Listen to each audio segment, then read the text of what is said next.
Hello all and welcome to Shatter Our Souls with Novaria. Today I have three things I want to talk about. The first is I would like to talk about the next major boss, Zelios. And honestly, that's pretty basic stuff. The second is I want to talk about the viola.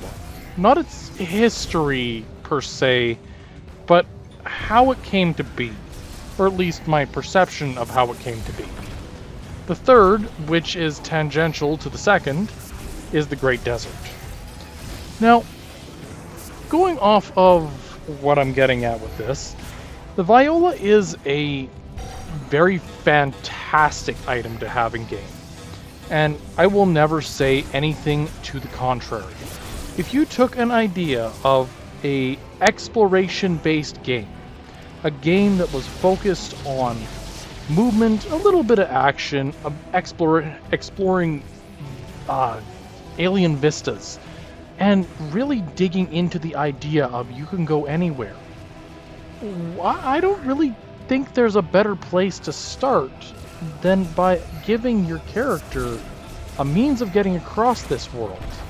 Now, to be fair, the viola is not exactly something that I think is going to be a mainstay for Samus as a whole. I don't. But I will say that the viola as a concept, having a means of transporting oneself across massive planets, isn't new. It is something that has been done in virtually every open world style game. We're going to say back to about 2015. We can technically go a little bit further if you really want to continue games in the PS2 era.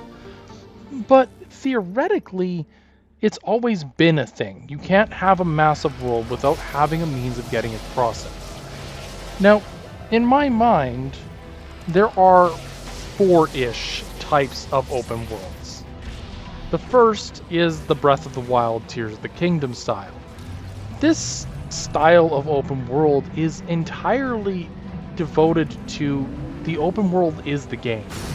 If you don't enjoy the open world, then the game ain't exactly for you.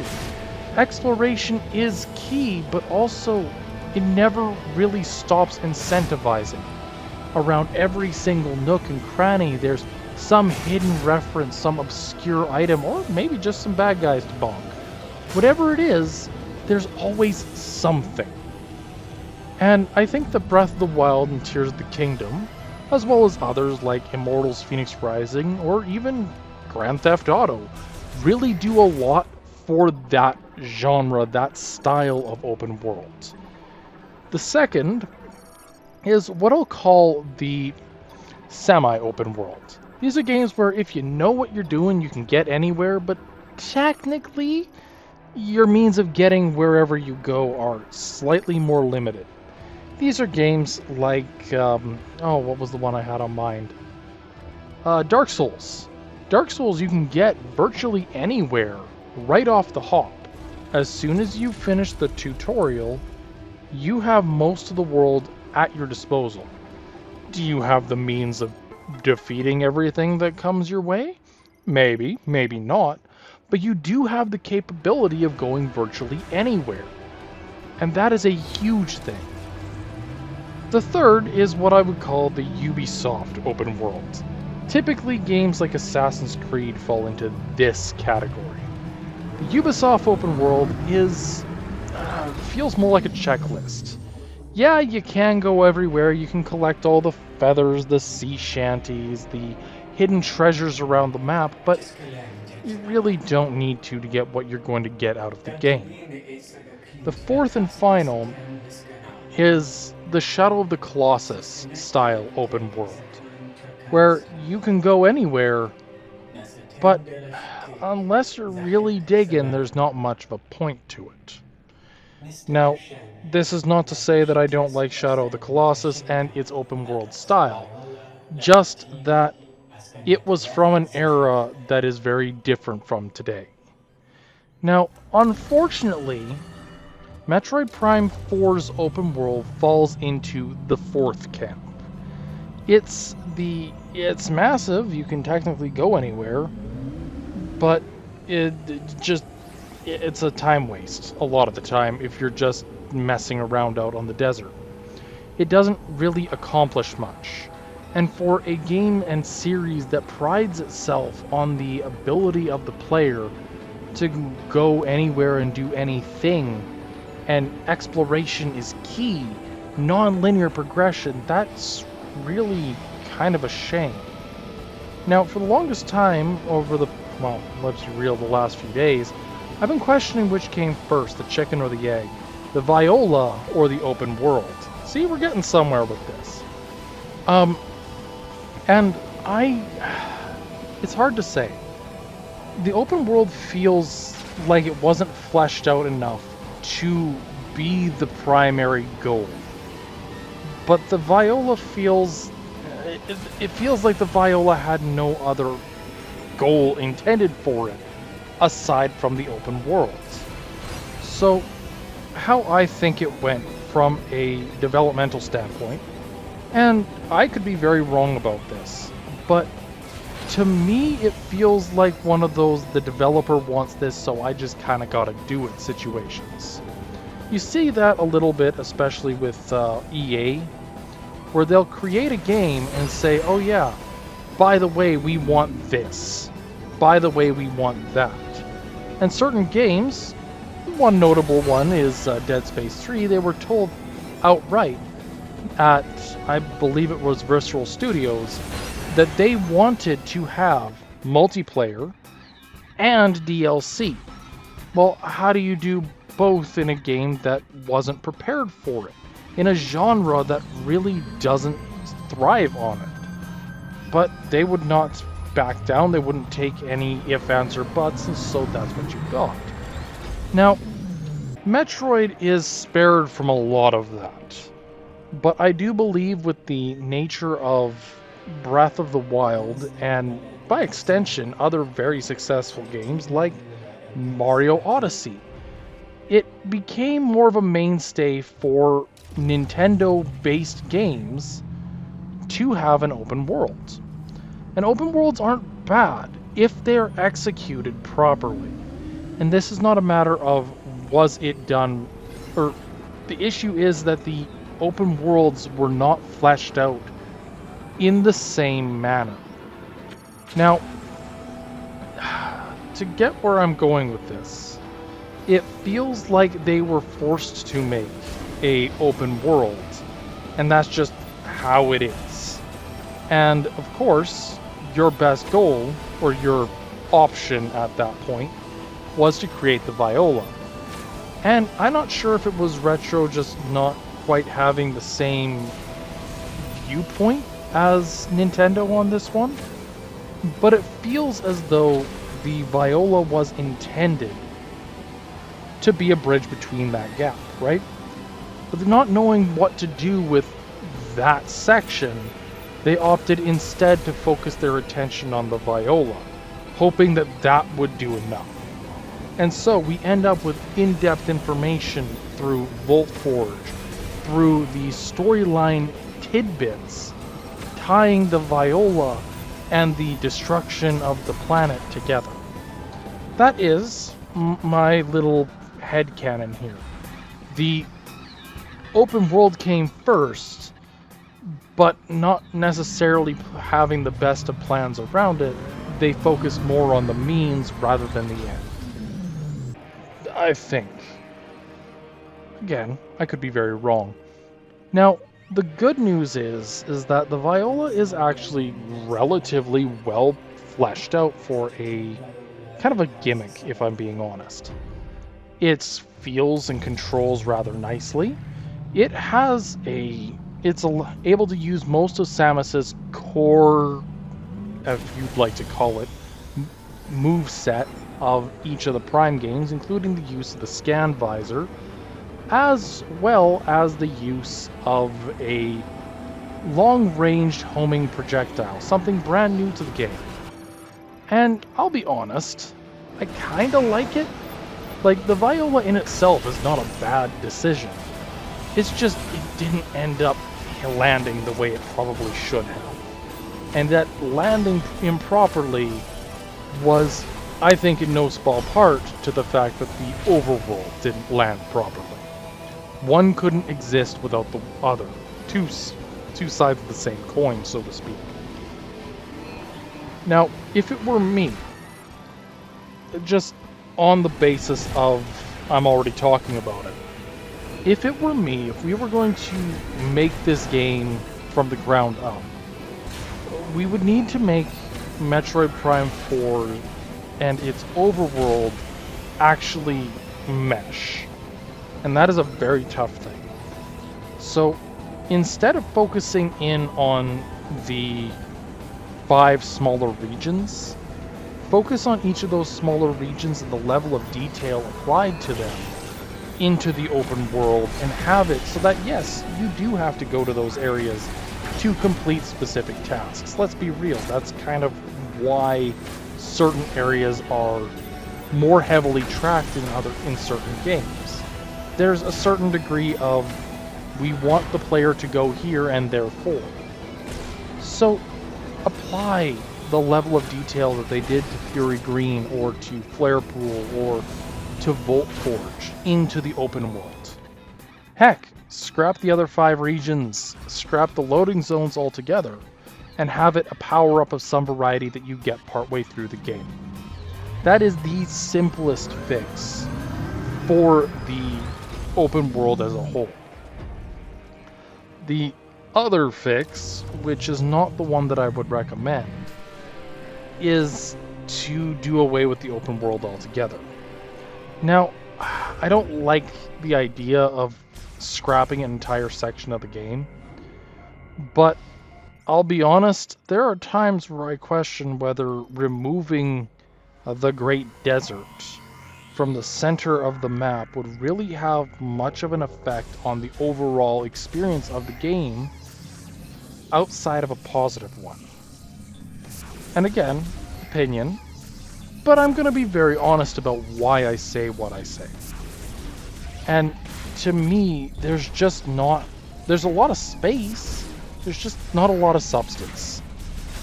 And I wish that more time could have been applied to it. I understand why there wasn't, but a guy can wish. But with all of that being said, what could potentially be done? Well, as I said, we could focus on building an open world that's more immersive. Fewer walls, fewer tunnels, and less disconnected. Because, let's be real, the desert is a good idea, but if they wanted to include it in any capacity, they could have easily alluded to it or mentioned that they had destroyed a large portion of the world through a cutscene in Flare Pool. Yes, I'm somebody who is of the mindset show don't tell, but they did an awful lot of showing and not a lot of side information on that. Anywho, I actually think there's a power up back here. Just give me a sec. Haha! We're getting into what I would arguably consider to be probably my second favorite-ish boss in the game. And I know that seems weird for your second favorite boss to be so early in the game, but hear me out. In Metroid Prime 1, my favorite boss was Thardus, a boss that had a visceral reaction where I was, every time I fought against him, it was amazing because you could see bits of him start to disappear. It felt powerful to destroy parts of Thardus and his armor, and it always felt good. My favorite boss in Metroid Prime 2 is Quadraxis.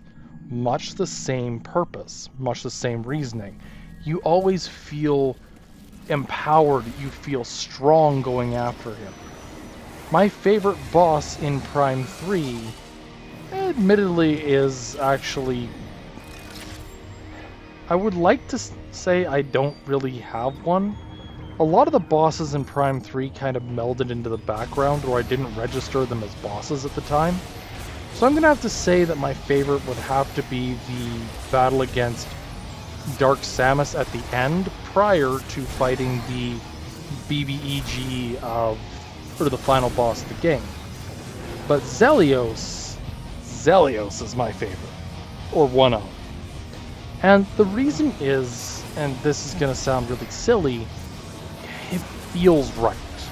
See, there are certain bosses in video games when you face them that they're just kind of there. You throw King Bob-omb on his, or off a cliff a couple times and you're good.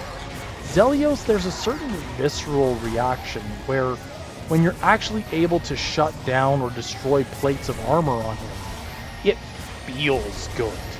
You feel powerful, and you feel like, yeah, I just did that. What are you gonna do about it? To me, that level of, I just did that, well, what are you gonna do to stop me? It's part of the draw of this guy. And I know that Zelios is probably one of the more forgettable bosses in terms of design, but to me, the design kind of falls short of the gameplay. And in this case, the gameplay was absolutely immaculate. Note that the reason that I'm not picking Helios in Prime 3 as my favorite is because Helios in Prime 3 I forgot existed. Like, I actually stopped and was like, what's the second boss, or the second seed boss again? So, in that regard, Zelios does a really good job. Now, in terms of what it is effectively a orb of plasma inside solar panels or paneling of armor panels of sorts that are energized to create electricity pulses and plasma pulses that hunt you down. It is intended to be a middling boss fight.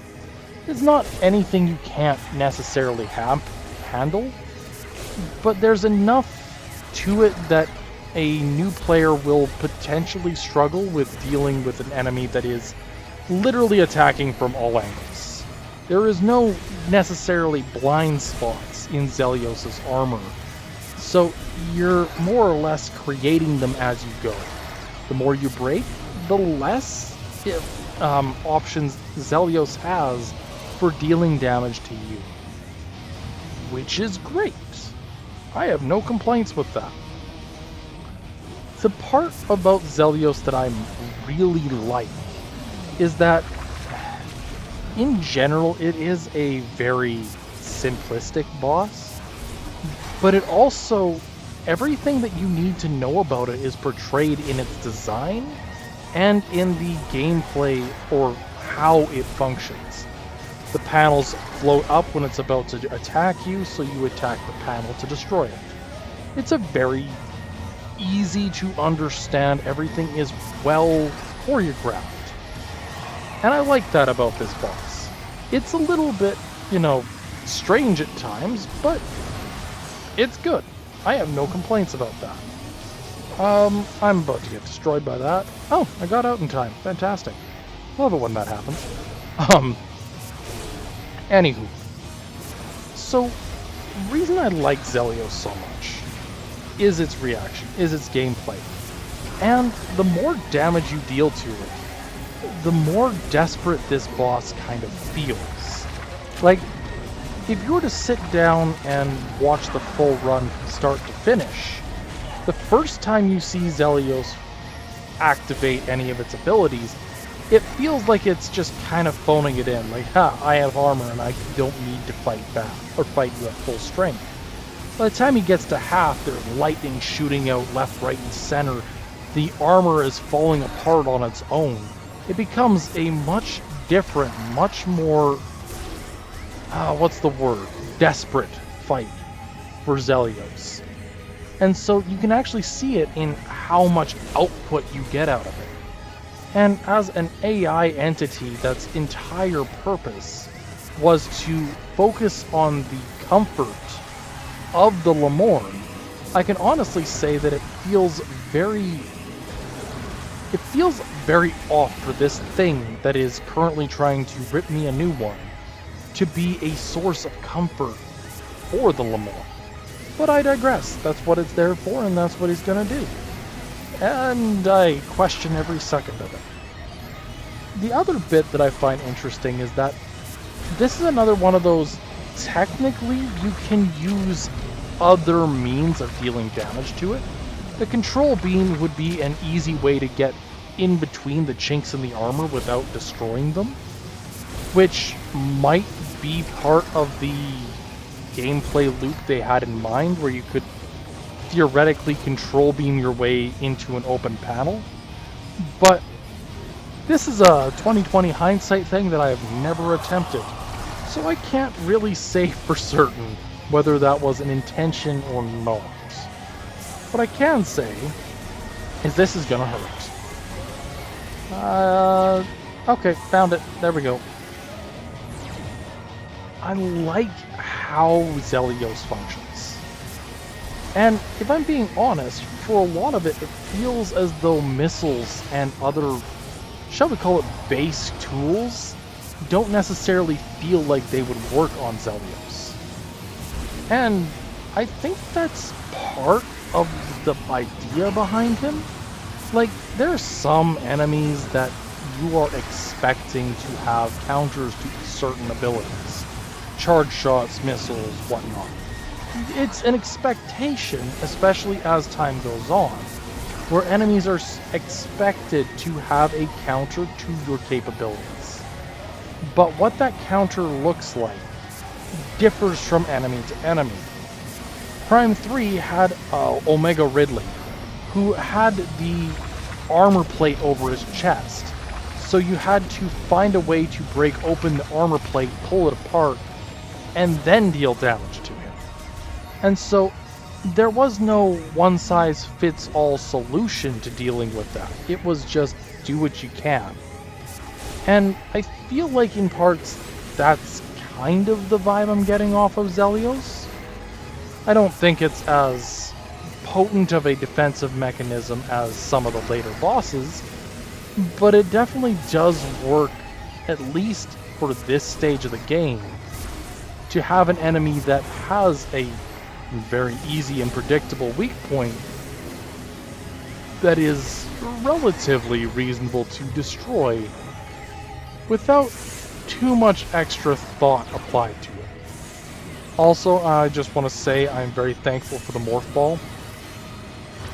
I mentioned this last time, but this is the first Metroid Prime that it feels natural to jump into Morph Ball mode in the middle of a boss fight, at least for me, with notable exceptions being ones that have the giant Morph Ball bomb panel involved directly in its character design, or something that has, or in the case of ones like Quadraxis, who had a weak point that was showing right from the word go.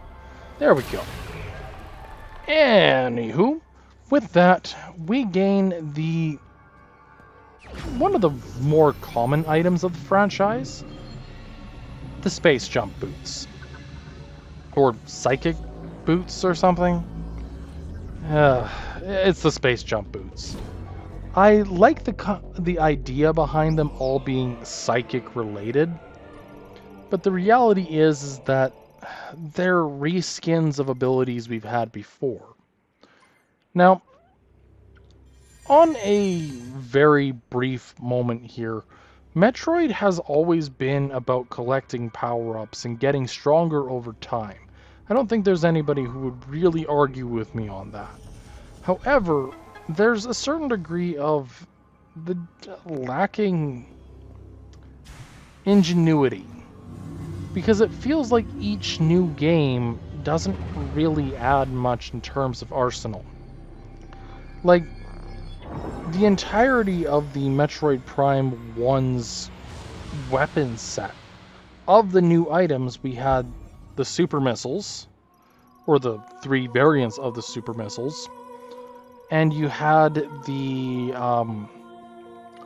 plasma beam existed prior, the wave beam existed prior, and Ice Beam existed prior, which meant you more or less had 3-4 power-ups in the entire game that were unique to it.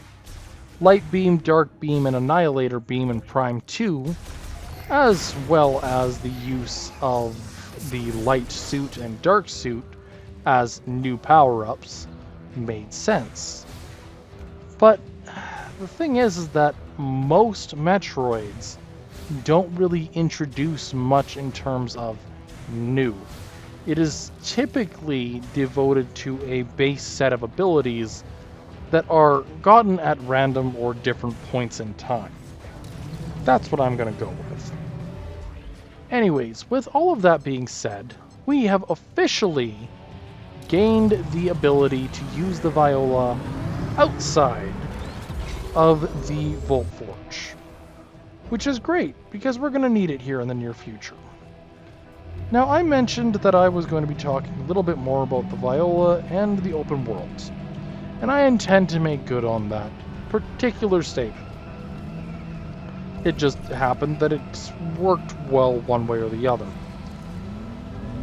The last bit that I'm going to be doing today is I'm actually going to be looking for the enemy variants that show up in the early game. Now, to kind of iterate what I'm getting at, Metroid Prime 4, correction, let me step back a sec. Metroid Primes 1, 2, and 3 had a ending cutscene that was devoted to how much of the game's stuff have you found. And that's a really arbitrary system, but it works. Because once you hit 100% of all items, you get a special cutscene that says, haha, you did it, congratulations, you're amazing, pat yourself on the back and move on. Usually, it's the cutscene that has Samus take off her helmet of some variety and look down on what was left behind after the mess of a destruction that was the world prior, right? Prime 1 had it where she took off her helmet and looked down on Talon 4 for the last time before leaving. Prime 2 had Samus take off the entire suit, not that way, and hop in her ship and fly off of Aether. Prime 3 had Samus take off her helmet and reminisce before leaving and showing that Sylix was hunting her. Now, there are technically one other Prime game that I haven't mentioned, which is Prime Hunters. And Prime Hunters had a special system where it needed a certain number of scans as well. Prime 4 follows more the Prime Hunters system. But the thing is that Prime 4 has a number of enemies that are one-time encounters. The Space Pirates in the very opening section of the game are one-time encounters. Once you reach Vuros, they're gone. The, what is it? Abraxas, I think it is? The first boss of the game that you fight before Sylix shows up on Tanamar is one of those scans. There are 2 more that are available at this point, but not after you've entered Flarepool, which is the Desert Griever and the Desert Shren. Now, the Desert Griever and Desert Shrens are kind of just there. I'm going to take the opportunity and we're going to fly. I can't believe I got that the first try. Hallelujah. 3, sorry. There's also the birds. So, the birds above us there are the basic variety, prior to the green showers that happen after your first visit to Flarepool. There will be an upgraded version of those 3 enemy variants show up at later points in the game. And so, if you don't get them now, you don't get them at all. The Desert Griever becomes a green Desert Griever and you lose the opportunity. Desert Shren becomes green Desert Shren, and so on and so forth. The entire idea is that they're evolving with the course of the game so that they don't lose relevance. However, due to the fact that they are changing over the course of the game, they're technically separate scans. And so for that reason, I'm taking the time now to look for them. And being realistic about it, I'm 50-50 on that particular situation. There are certain things I'm like absolutely gung-ho, let's do it. And it's one that I wish I had a stronger feeling towards or against. The final cutscene you unlock is Silex's backstory, the entirety of it. Every piece of information that makes sense, that showcases that who he is, what he was after, and why he did what, right? And I'm not against that. I think that is a good thing to have. Your villain needs to have some form of a drive. And it was something that, up until that moment, I was curious about. I was hoping for more information, more something about him.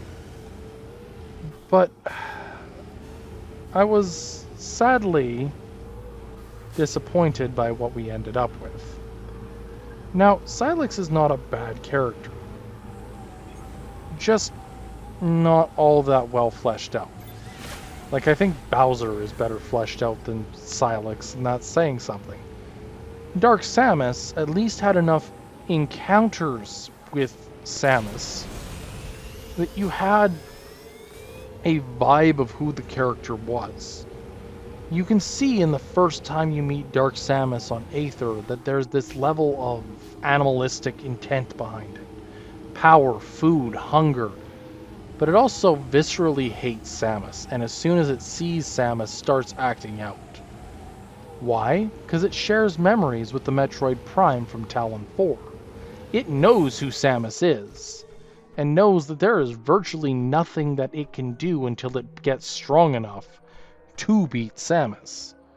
So of course it's going to act out. Of course it's going to be violent in nature and tendency. Why wouldn't it be?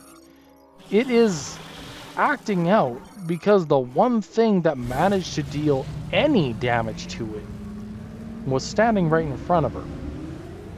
And each time that you meet Dark Samus, there's this level of confidence and aura and energy behind him, or it, whatever it is, that made it a tense circumstance. And maybe it's just me, but outside of the final battle, I don't know if you fight Silex at all. And that's kind of a shame, because I'd like to know more about him even from just how he carries himself. I would like to know the man beneath the mask, but I don't think that's going to happen. Vuros, for what it is a very strange planet. One that I don't even know if it shares the same dimension with Tanamar. And if that's the case, what's going to happen to the rest of the crew? Who knows? Anywho, with all of that being said, and because I'm just kind of have to do a little bit of research here, we are going to be shutting down here PDQ. If you like what you see, are curious about what else might be coming up, drop a comment down below. I would love to see it. And if you wouldn't mind while you're down there, I would love to see a like or a subscribe. It would really help out the channel. Until next week, I hope you all have a good one. That's all for now.